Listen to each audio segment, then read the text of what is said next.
Hi, everyone. This is Mary. Thank you so much for joining me today on this live Q&A.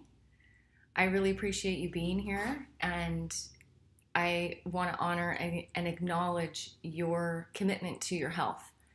So thank you so much for showing up and doing this work, this deep work that you've all been engaging in. I am just truly grateful for the experience that we're all having on this page, in this group, and it's incredible to see all the transformations that are going on. I'm getting a lot of emails and reflection and feedback about the transformation that is happening. And so I encourage you to post your shares on the page. I love when I get emails and people share with me things that are happening in their life and how their health is changing.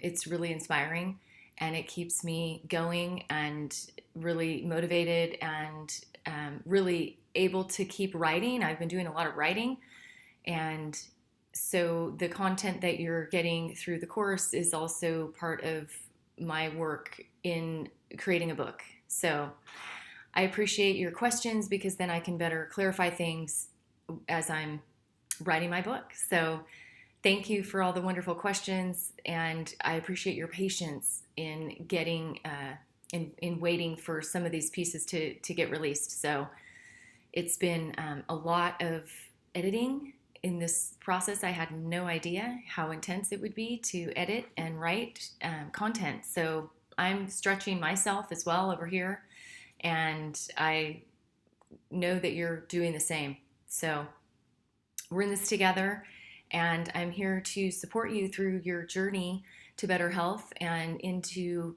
healing your gut, your brain, your metabolism, and recovering your vitality, and hopefully restoring your health. So yeah, it's been a ride. So I just want to invite you in this moment to just take a little time out. Okay? Turn off your phone unless you're looking at it, if possible.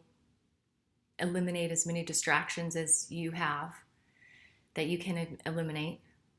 I wish we didn't have to be here virtually on a device, but unfortunately that is the way that I can reach out and communicate at this time. So as much as I appreciate technology, it also is a hindrance for our presence and our attention and our awareness, and also just our energetic vibration that is affected by artificial lighting and computer screens and light and all of the EMFs that we get exposed to. So I hope that you're finding time in your day to just remove yourself from all of that bombardment of extra energy that's coming in that is unnecessary and not appreciated necessarily by the energy field of the body.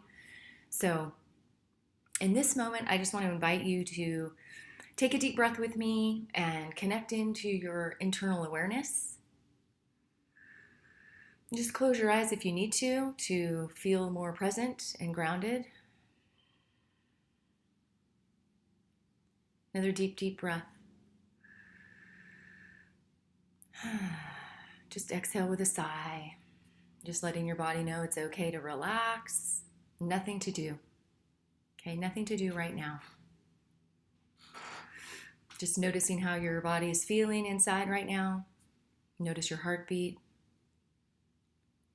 your breath moving in and out. Okay, just notice whatever shows up there. And draw your awareness back in to your heart as you inhale and connect into gratitude, this massive capacity that our heart has for experiencing gratitude and appreciation and love. Okay, that's where the joy lives, not here, right? We've been working a lot on these things. Hopefully you have established some very basic, simple reminders for yourself during the day, okay? That is the grounding rod into your sense of awareness and presence and your disciplines and practices. Life is all encompassing and will take us out of our body whenever we let it. Okay, so our journey back into our healing is through our heart and back into our body.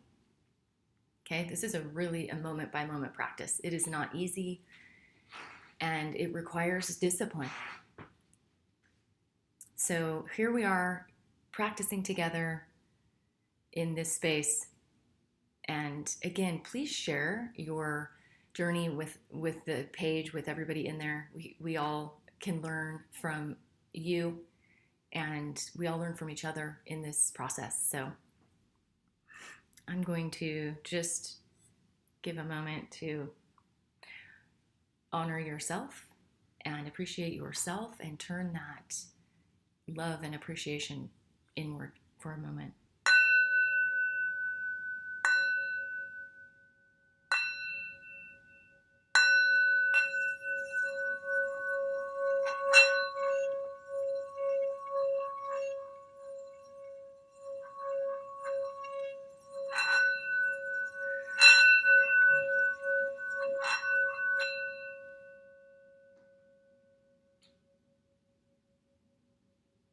Thank you.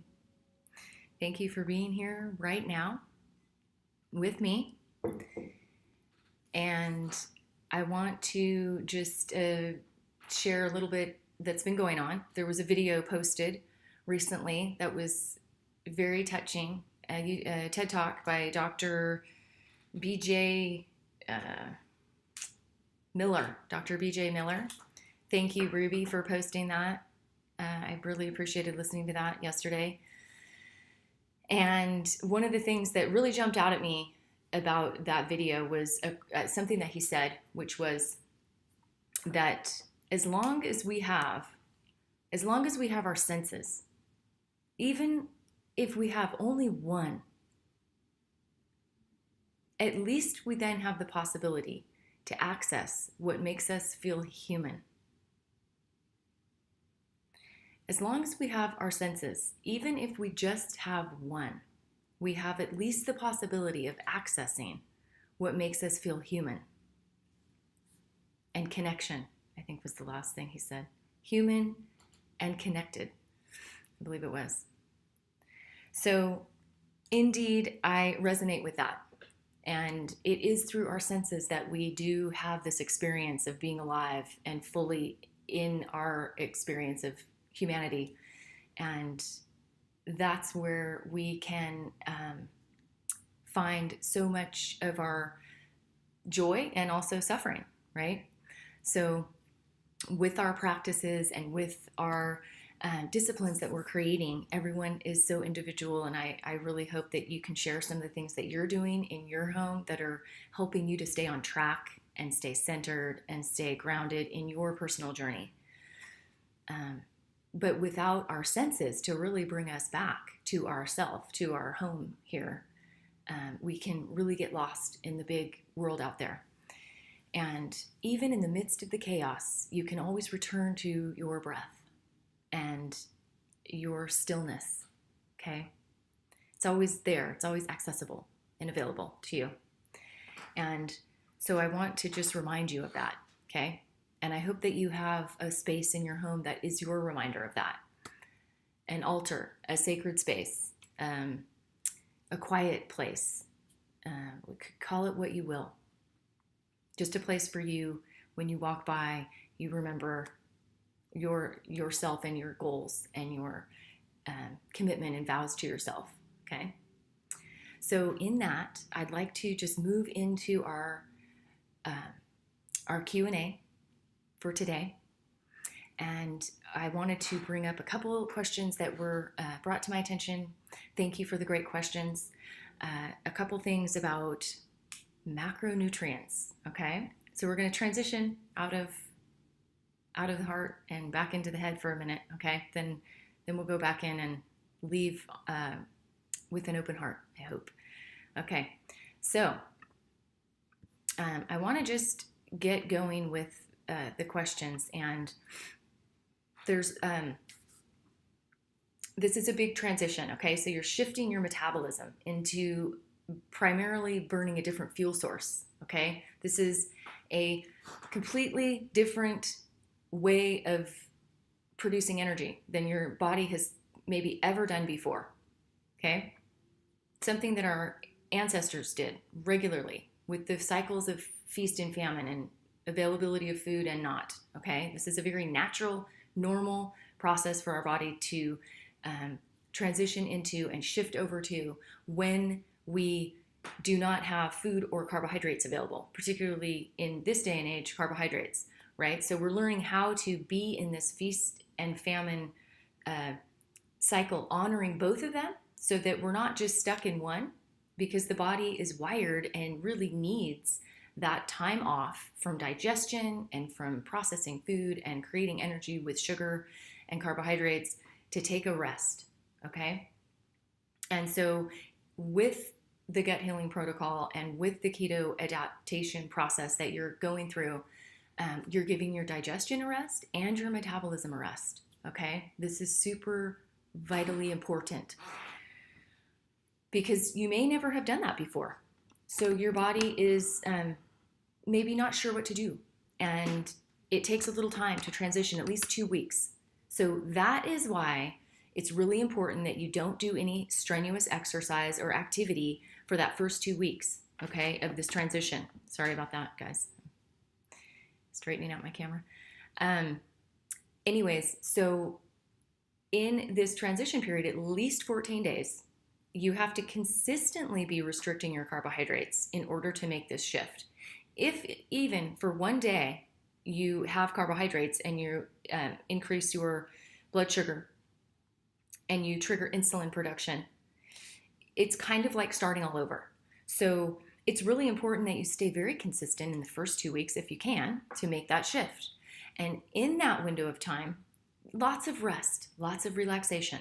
I've had people who go through the detox period, which is a bit of a dip in energy. You might feel a little tired, malaise, joint pain, achy, maybe even feel like you have the flu. Okay, this is called the Keto Flu. You've probably read about that, right? There's a lot of information on that in the course as well. So if you feel that way, even more rest, very important that you get lots of salt and lots of water, okay, during that time. So I've had people who have gone through this process and they come out the other side feeling so much clearer headed, more energy, and they go out and they climb Mount Shasta, literally. And that's not a good idea, okay? I don't recommend that. Even for the first 4 weeks, very light activity, okay? Your body is looking for this new fuel source, and it takes a while to really clear out all of that glucose that has been stored in, that's circulating in your blood, and that's been stored in your liver and your muscle tissues and everywhere else that it may be tucked away in there, okay? So let it do its housekeeping and just going in and finding all those stored glucose molecules and really metabolizing them out of your system, okay? Then your metabolism will shift over into looking for the next available fuel source, which is fat, okay? It's not carbohydrates, or I'm sorry, it's not protein. So you don't have to worry about losing lean muscle mass when you are shifting into ketosis, okay? So lots of rest during this detox phase. You are giving your brain neurochemistry a completely different message. You're not triggering the same pathways. The pleasure reward system is sort of being shut down, and your brain is going to go a little bit stir crazy, okay, and start telling you you're craving carbs, you want the donuts, the bread, the brownie, the whatever it remembers that you like. It's going to try to convince you that that's what you should be eating, okay? So when we shut down that pathway, it takes a little time, okay? It's like Pavlov's dogs, right? He was the famous guy in psychology who realized that he trained his dogs to respond to the bell and to begin to salivate, because whenever he fed them, they heard the bell before they would eat. Okay. And so we're wired like that too. So our brain remembers these things, and it's actually an ingrained pathway in our brain. So even though there was no food and the bell was rung, the dogs still would salivate. Okay. So our body is very similar to other animals. So let your body acclimate to this new way of being. And not only is your brain chemistry changing, but the chemistry of your gut is changing, which is potentially even more impactful than the brain, okay? Because they're connected, right? We have this gut-brain connection. So when we stop feeding the pathogenic bacteria in the gut, primarily sugars and starch and carbohydrates, which is what they thrive on, they're going to die. And when they die, we call it die-off or detox. Again, this is another potential pathway for detoxification. So that's a good thing. You want those pathogenic bacteria to die and to be removed and excreted from the body. Okay? But you might not feel so good in the process. You might even feel a little nauseous, diarrhea, just not feeling well. Okay? So it really will potentially feel like you have the flu. Another reason why they call it the keto flu. Okay? So lots of water, lots of salt, and one of the things that I like to do in the morning is drink some psyllium in water and salts. Okay, so this is just psyllium husk, about a tablespoon or two in a glass of water. This is Himalayan sea salt, whole pink Himalayan sea salt. Okay, so it's a beautiful whole salt. I don't know if you can see that, but oh boy, there we are. I add it to my water every morning, at least a half a teaspoon, maybe a teaspoon, okay? You will not believe how much salt you have to consume on a ketogenic diet or a low-carb diet, because your body will get very efficient at excreting salt and water and also other electrolytes through the kidneys and out, okay? This is a very healthy, normal function of the body. And it's something that you need to support and you need to be aware of so that you can stay hydrated, okay? And this is just a simple lemon or lime juice will do, either one. This happens to be lime juice. So I always start my day with water, salt, and either lemon or lime juice. Okay, you could also use apple cider vinegar. That would be fine. So there's a couple reasons for this. One is it helps to move things along, okay? You do not want to be constipated on when you're detoxing, because those toxins are going to come out. They're also going to be mobilized because toxins are stored in your fat cells. So when you start to move these toxins out and metabolize the fat where they're stored, they need to get out. And they primarily are going to be excreted through your colon. And you don't want to have them be reabsorbed somewhere else. So it's really important that you have enough salt and water and fiber in your diet, okay? Every day. So in order to just make sure that that's happening, I recommend just the simplest thing of psyllium, water, salt, and lemon every morning, okay? And in that being said, I also want to mention that another thing that is good with the lemon juice or the lime juice or the apple cider vinegar is this acidic aspect that I will be talking a lot more about. You probably read a little bit about it already. So ketones are an acid, and they need to be, the acids in your body need to be neutralized, because ketones compete with all these other acids that are trying to get out of your body through your urine. Okay, and your sweat, you're sweating your ketones, your body is constantly in a state of balancing your pH, your acids and bases. So if you don't have enough neutralization of those acids every day, then they're going to build up and you're not going to feel very good. Okay, so it's really important that you neutralize those acids every day with some lemon juice or lime juice or apple cider vinegar. Okay, so if you start your day that way, then you'll be sure that you've got that handled, and then you can, then you know that your bases are covered. And if you salt your food, that's fine too. But you also will then be sure that you have had your salt for the day, okay? So that's just a simple way to handle that. It might not work for you. You'll have to play with that. I recommend you salt everything. Have your water and salt in the morning and salt your food, okay? I put a pinch of salt in my regular water bottle that I carry around with me during the day. I put a pinch of salt on all of my food. I put salt in my water. So you probably will be shocked at the amount of salt you have to eat. And I just want to prepare you for that because you need to be aware.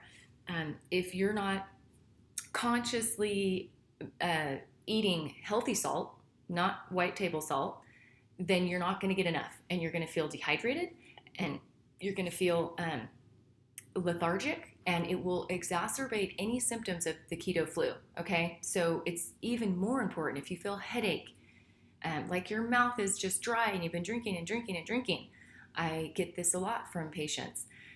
Then I always offer that you can actually get dehydrated by just drinking water and not having salt with it, okay? So really important, can't emphasize that enough. Fiber, psyllium, you could also use chia seeds or flax seeds as well. They will work, and I personally prefer psyllium.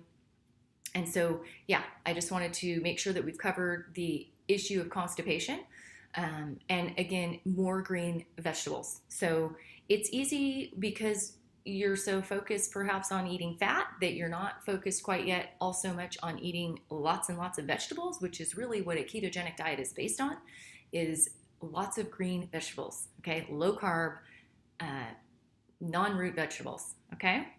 So maybe at the beginning, when you're in the process of healing your digestive tract and you're not able to handle fiber quite yet, this is very common with a lot of people that I work with, you might have to drink some psyllium, okay?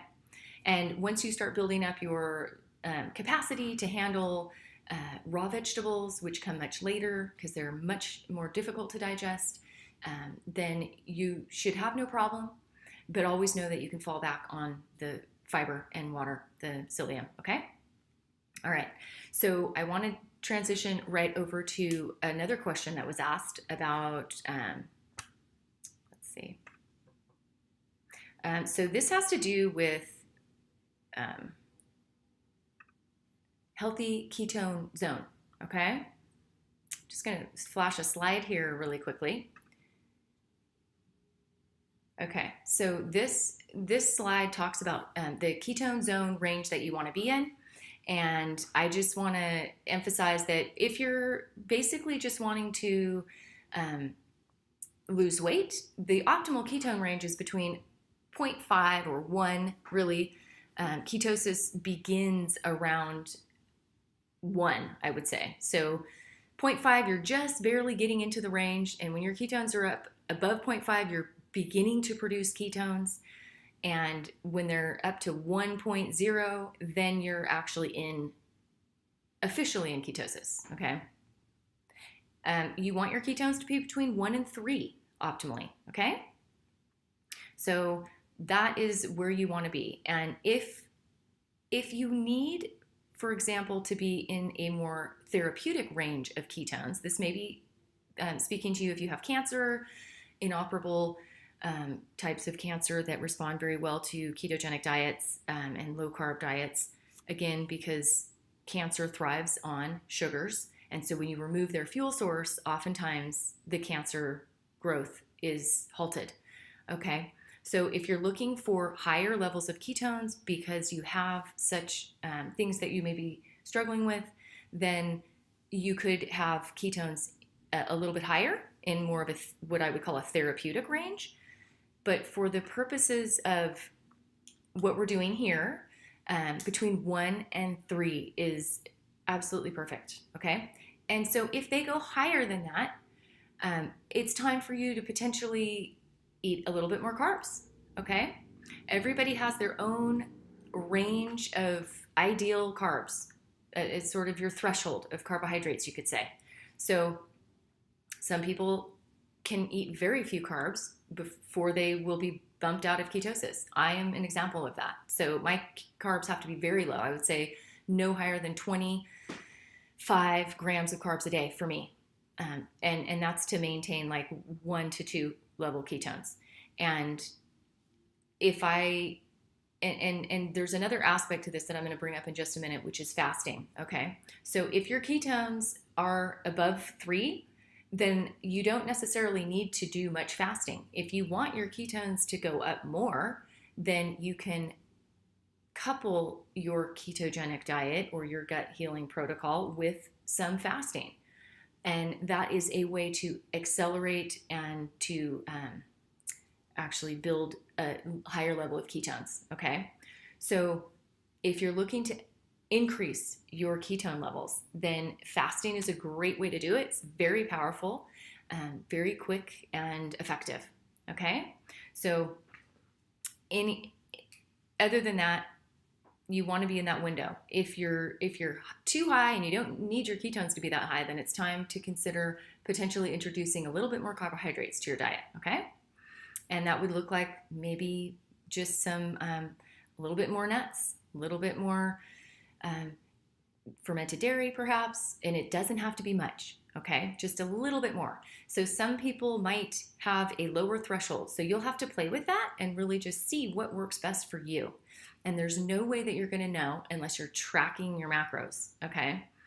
And your ketones and your blood sugar. So it's really important that you track your numbers, okay? This is something that I recommend all of the patients that I work with do, all right? I work at a clinic where we see a lot of people, and I recommend everybody I see go get a ketone monitor. They're $100. You can find them on Amazon. There's links all over my site and all over this page on the group. And it's just a tool that you can have in your hand that puts you in control of your health, okay? So you can come in and go get your blood sugar and ketones checked by your doctor. That's fine too, and you probably should do that. And I encourage you to be working with your primary care doctor if you're going to be changing your diet. That's fine, but you want to know as often as you can where your ketones are so that you have total control over your own biochemistry. And I cannot emphasize that enough. This is your responsibility, okay? No one can do this for you, unfortunately. So if you have this simple tool, you will know if you eat something, how it's going to affect your blood sugar and how it's going to affect your ketones. And then you get to be at choice about whether or not you want to eat that again, or maybe eat less of it next time, or whatever, okay? So ketosis is a practice of mindful awareness. It's a practice of knowing how your body is responding to its environment and really having a role in that, having an influence over that and an impact on it, okay? What you eat and what you think and where you are in all moments of time is impacted by this environment, our thought process. Our biochemistry is constantly in a dialogue with our environment and what we're putting in our body and what our mind is telling us, okay? So how we continue to move down this path of developing more knowledge and awareness about ourself and our body and how it works. These are great tools to have, okay? In Germany, where my daughter lives, they give you a free glucose monitor at the pharmacies. You just come in and pick one up. The doctors give them out at their office. I am so thrilled when she told me this, right? I think that's one of the greatest ideas ever. If our doctors gave everybody a blood sugar monitor, we might have a completely different reality in our country right now when it comes to our health. So I think Germany is on the leading edge of really shifting a paradigm that is needing to be shifted. Okay. All right. So let's move on. Here is another little slide that I wanted to show you. Okay. So if you are eating your typical 3 meals a day or some snacks during a window of time, this is a slide that I got from Dr. Jason Fung. it basically just outlines when you're going to be burning the most amount of fat. Okay, so you can see that it's basically while you're sleeping and a little bit in between what you're eating. But if you're eating a ketogenic diet, you're going to be burning a lot more fat than if you're eating carbohydrates. Okay, this slide is representing somebody who's probably eating carbohydrates and actually going out of fat burning mode, if you will, a couple times a day and just sort of hovering there. Okay, but at night when you sleep, you are fasting, right? And so you're burning glucose and you're potentially burning more fat than you would when you're during your waking hours when you're eating food. Okay, and so if you want to, this week I actually posted a piece of content that was called meal timing and fasting practices. So take a look at that because I go into the different variations of intermittent fasting. I don't actually talk about long-term fasting at all. That's something that you can go to a lot of other places and learn about. But in this course and in my work, we're only dealing with intermittent fasting. Okay, so that's short-term fasting, where you just narrow that eating window a little bit, just compress it so you have more time after you eat and while you sleep until you have your breakfast or you break your fast in the morning. Okay. I'm not going to get too much into detail on that right now, but I just want to show you the difference between what happens when you have 3 meals or 3 or even more with snacks, eating scenarios during the day, and how different that looks from when you have 2, okay, or when you compress that eating window just a little bit more into 8 hours versus 12. Okay, so this is an 8-hour eating window, and you can see that you're burning fat more of the time in the green, okay, and then compare that to the 20-hour fast, okay, or a 4-hour eating window where you have a lot more fat burning, okay? So you're gonna have a lot more ketones if you fast in conjunction with your ketogenic diet, okay? So I hope that you understand that. So fasting is gonna bring your ketones up, it's gonna bring your blood sugar down, all right? Not everybody needs to go there, but if you want to, you can. And particularly, I find it to be useful if and when, not if, but when there is an indulgence in carbohydrates. So I often have people say, well, how long do I have to do this? How long do I have to live like this or whatever? And that's totally up to you. So I would say that life happens and we have a lot of reasons to eat carbohydrates out there in the world. There's always a reason. Even at the dentist office, there seems to be cookies on the plate, you know? So it's hard to get away from it, and it requires diligence and commitment to be in ketosis. So when you are not being diligent and committed, you'll probably eat carbohydrates in your flow of life, okay? And that's fine. So you will have the flexibility in your metabolism to move in and out of ketosis as you choose, okay? Do I think this is a forever diet? No. I think that it is something that should be balanced, just like it used to be when we had periods of time where we had feasting and periods where there was famine. Okay, so the ketogenic diet represents this sort of famine period. So if we want to honor our natural circadian rhythms of our body and we want to honor the way that our DNA was wired, those pathways that are wanting to be activated so that we can completely detox and clean out all of the dead and mutated material in our body through autophagy and other mitophagy and other things that are triggered when we're in this fasted state, then you can leverage that and use it whenever you want. Maybe you just want to reach your goal weight, okay? Once you reach your health goals, once you've achieved all of your health goals, then you can change it up a little bit if you want, okay? Some people find that they've reached their health goals and they just want to maintain, and in which case you can flex in and out of ketosis, and you will. Once you're keto adapted, you never have to go through that detox period again, okay? So maybe you're going on a trip to Europe and you want to have some bread and wine. Great. when you get back and you've gained 10 pounds, which you probably will, that's exactly what happened to me when I went to Spain for 6 weeks recently.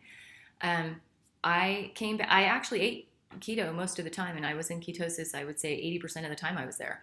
But it doesn't take much to sort of blow everything up. So a few times of not being in ketosis, maybe you have more of a choice about that. You know, you make more of a conscious decision to indulge, right? Then I came home and I was back on my bone broth and I was back on my keto foods. And, you know, a couple weeks later, I'm back in my optimal range, which for me is about 2.5 to 3, 2.5 to 3. I just feel better when I'm there. Okay, I'm way more present, way more easy to focus. And I just find that I have more energy and clarity, and I just overall feel better. So for me, I need to fast a little bit just to keep my ketones up that high. So I usually do that in the morning. Okay, so this, for example, is not a calorie drink. Okay, I have listed in the content that I posted a lot of different options for what you can drink while you're fasting. Okay, so check that out. But this is one of them, okay? Because this has virtually no carbohydrates and no calories, okay? So you can have your salt, your water, your fiber, and that's a great way to extend your fasting period or just help you to maintain it. I also have, of course, my tea here, which I drink most every morning.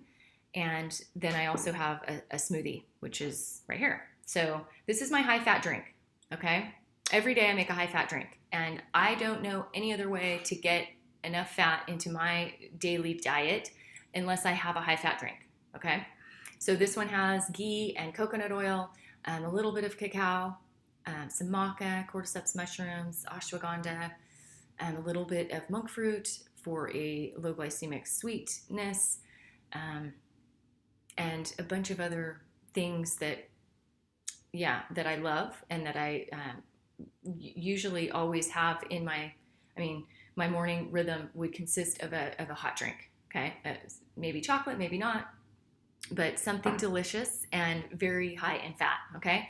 Then if I have this type of scenario, then I might have one more big meal, main meal a day, okay? I recommend, let's see, if I was going to do some fasting, it would be usually in the morning. I would have my high-fat drink, kind of like this, and then I would have a main meal, okay? And I recommend that your main meal be between 2 and 4 p.m., okay? So I don't recommend eating late at night because, again, you want to give your digestive tract as maximum time to rest because that is where the majority of energy is going to be focused on your gut instead of your healing if you're digesting food all the time, okay? So the more you can release your gut from that massive responsibility of making energy and digesting your food, your whole metabolism gets a longer rest period, okay? So I don't recommend eating before bed, close to bedtime at all. And there's a lot of benefits and advantages to not snacking later at night because that's when your insulin may be more elevated and you have more of a tendency to put on weight or store fat when you eat later in the day, okay? So I personally like to eat my my main bulk of my calories between 2 and 4 p.m.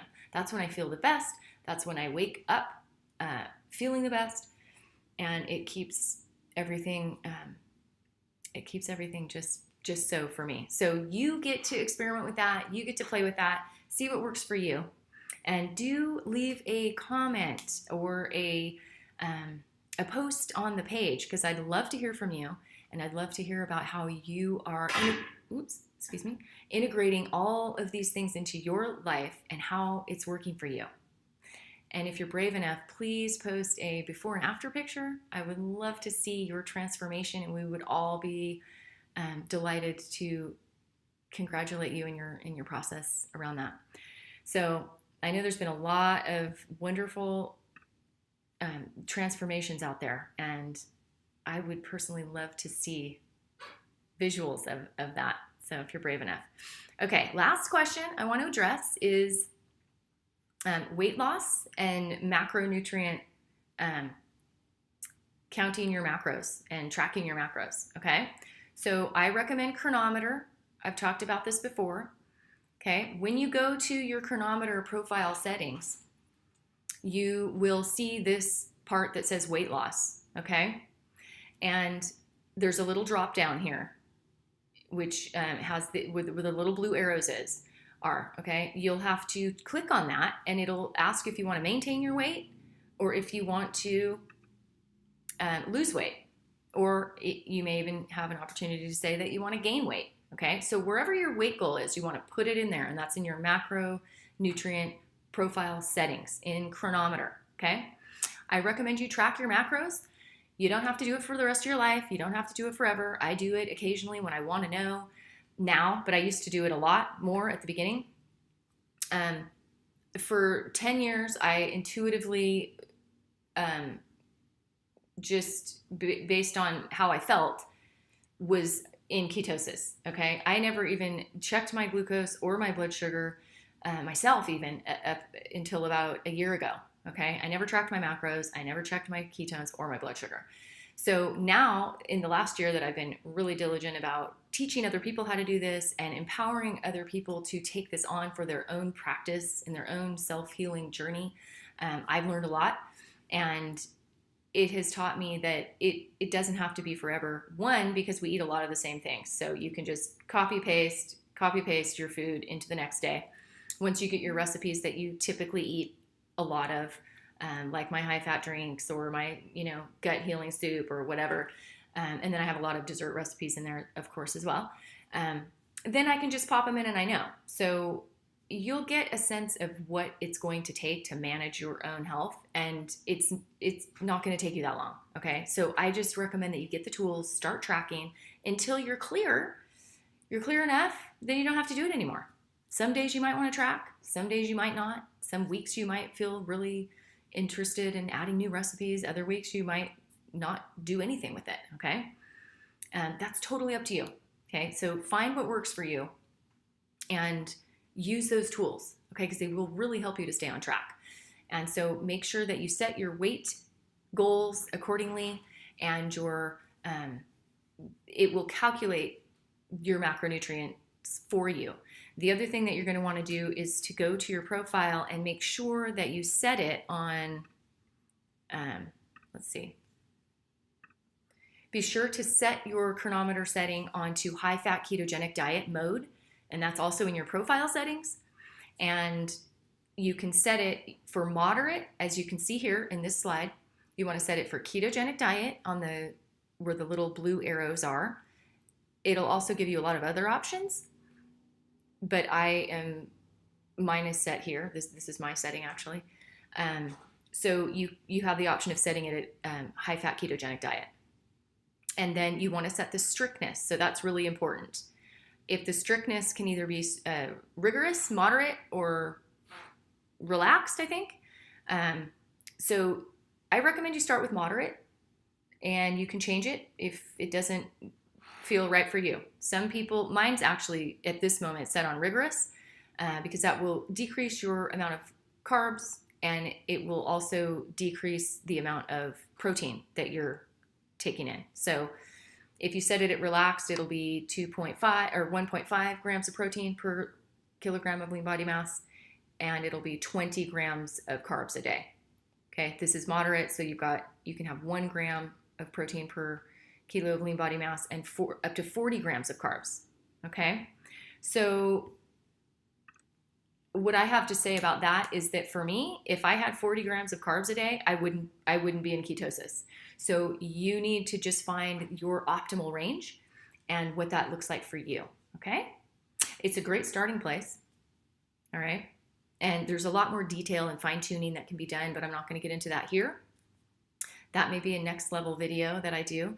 So if you get into that space where you're having questions about how to dial that in and fine tune that for yourself, feel free to ask those questions, and I can do a video on that at some point in the future, okay? So what else? I think that kind of covers everything that I wanted to cover. And yeah, so thank you so much again for joining me. I really appreciate our our relationship, and this whole process has been extremely valuable and beneficial for me as I develop my own way of communicating more effectively with people about how to go about achieving this metabolic shift. And not only do I talk to a lot of people face to face in my clinic, but this is a whole different platform for me. So I'm learning it, and I appreciate you being part of my learning curve and my process. I am not a techie person, so this is a real big stretch for me. Being on this video is a big stretch as well. So thank you for your patience. And I'm going to close this video with a reading that I just keep coming up with. And when I open this book, I saw it again today, and I wanted to share it with you, okay? This book is called Prayers of Honoring. Voice, okay? It's written by Pixie Lighthorse. She's pretty amazing. Let's see. Ooh, there we go. Pixie Lighthorse. Okay, so she says, honoring practice is the page that I'm reading from. It's page 39. She says, thank you for this day of devotion. Guide me to the mat, the trail, the teapot, the canvas, and the confrontation table today, so that I may test my flexibility and stay true to my form all the way to my edge. Be my mirror, my educator in matters of discipline and rhythm. Open the shelter of my mind to the constructive, caring feedback. Train me for the battle which takes place within me in the form of fear and resistance. Help me to create spaciousness inside of my container to make steady progress with my breath, my invocations, and the attitudes that initiate my day. Lead air into my lungs, which comforts the grief held there. Enhance my supportive routines with the golden light of your encouragement, which shines through repetition. Let my body be a living ceremony. Okay. Thank you. Namaste.